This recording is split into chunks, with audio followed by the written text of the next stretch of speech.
Assalamualaikum warahmatullahi wabarakatuh. Perkenalkan, nama saya Mufidaini Syurah Mulyawan, NIM saya D73219054. Di sini saya akan sedikit mempresentasikan tentang perencanaan pendidikan. Yang pertama tentang prinsip, yang kedua tentang jenis, dan yang ketiga tentang pendekatan. Nama saya Diva Fitriatin Hasana dengan nomor NIM D93219070, dan di sini saya akan membahas aspek dalam perencanaan pendidikan, teknik dalam perencanaan pendidikan, serta analisis poin-poin yang kami bahas ke dalam bentuk bedah dokumen perencanaan pendidikan atau Renstra. Baik, yang pertama saya akan menjelaskan tentang prinsip perencanaan pendidikan. Perencanaan pendidikan merupakan dasar pertimbangan dalam menyusun perencanaan pendidikan. Prinsip perencanaan pendidikan yang dikemukakan oleh Jumbaran Syah Indar dalam bukunya yang berjudul Perencanaan Pendidikan, Strategi dan Implementasinya mempunyai 7 prinsip. Yang pertama, komprehensif. Komprehensif ialah keseluruhan masalah pendidikan yang setiap aspeknya harus mendapatkan perhatian sewajarnya, baik formal maupun non-formal. Yang kedua, tentang integral. Integral merupakan perencanaan pendidikan yang harus diintegrasikan ke dalam perencanaan yang menyeluruh. Sifat integral ini juga harus tampak dalam sistem dan prosedur pengelolaan pendidikan.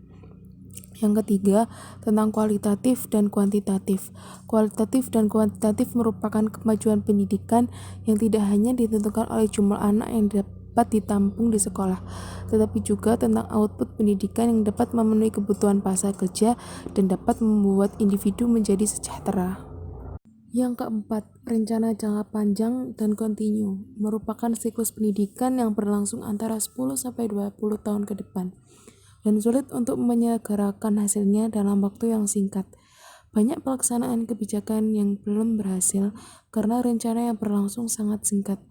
Maka perencanaan harus kontinu dan dirancang dengan waktu yang relatif lama. Yang kelima, efisiensi biaya. Efisiensi biaya yang terbatas harus diusahakan seefisien mungkin dalam penggunaannya dan fokus dalam pengelolaannya. Yang keenam, organisasi administrasi. Organisasi administrasi merupakan efisien data yang dapat diandalkan, yaitu banyak bukti betapa terhambatnya saluran-saluran informasi dari daerah ke pusat dan sebaliknya.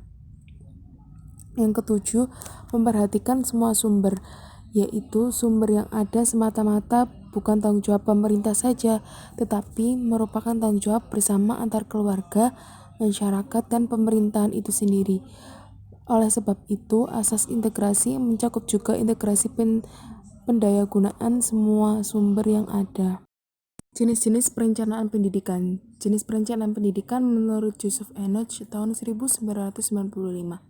Pengelompokan perencanaan pendidikan menjadi beberapa kategori yang dapat dijelaskan dari ruang lingkup, jangka waktu, sifat wewenang pembuatan, sektor, dan regional. Objek yang direncanakan dan menurut tingkatnya ada 12.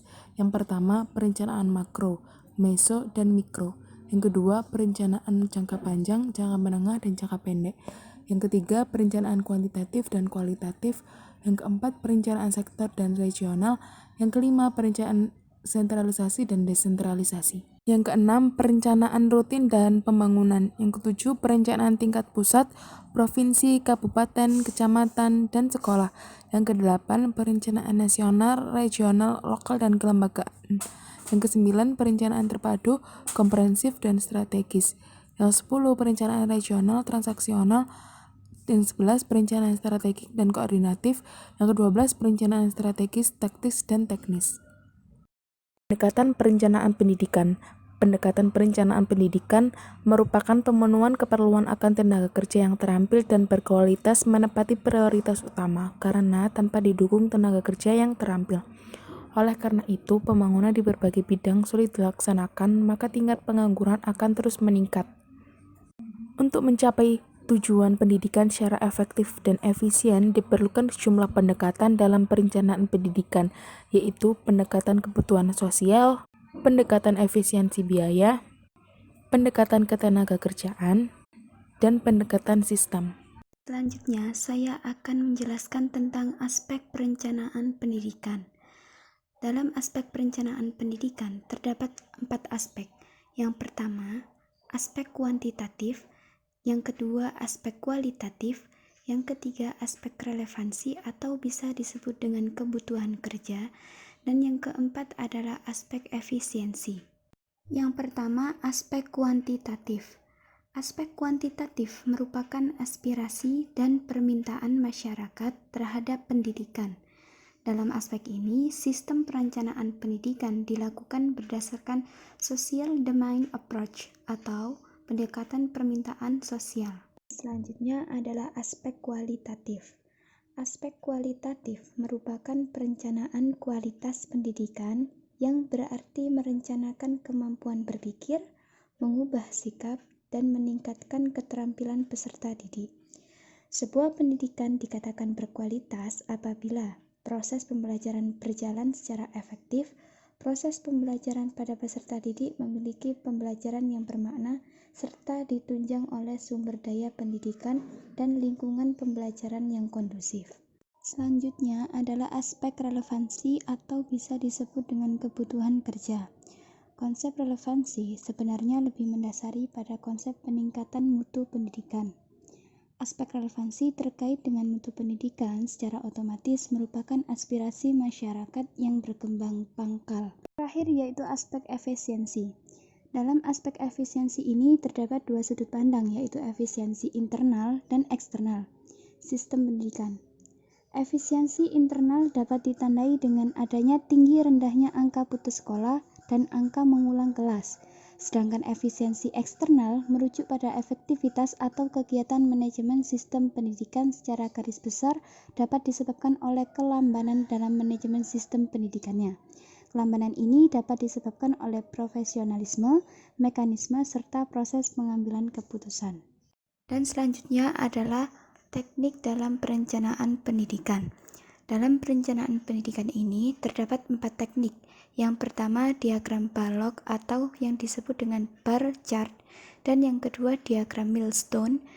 Yang ketiga adalah rencana operasi, dan yang keempat adalah PERT, Program Evaluation and Review Technique, dan CPM, Network Planning.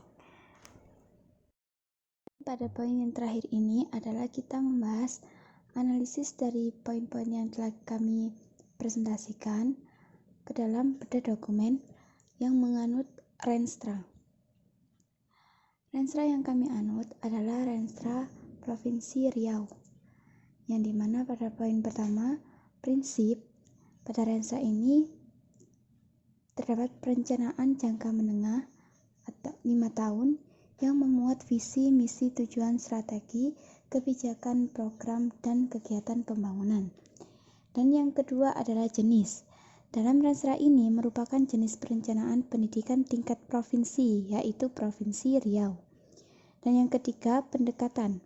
Pendekatan pada Renstra ini merupakan social demands approach atau pendekatan kebutuhan sosial, karena pada Renstra ini membahas tentang sumber daya manusia, sumber daya aset, serta pengembangan pelayanan pendidikan. Dan yang nomor 4 adalah aspek. Renstra ini termasuk aspek kuantitatif, karena dalam Renstra ini mencakup pendekatan kebutuhan sosial, yaitu social demands approach. Dan yang kelima, teknik. Dalam teknik Renstra ini mengambil teknik dalam termasuk rencana operasi, karena dokumen ini termasuk rencana strategis Dinas Pendidikan Provinsi Riau. Mungkin cukup itu yang bisa kami sampaikan. Terima kasih dan mohon maaf apabila ada salah kata maupun kesalahan dalam pengeditan. Wassalamualaikum warahmatullahi wabarakatuh.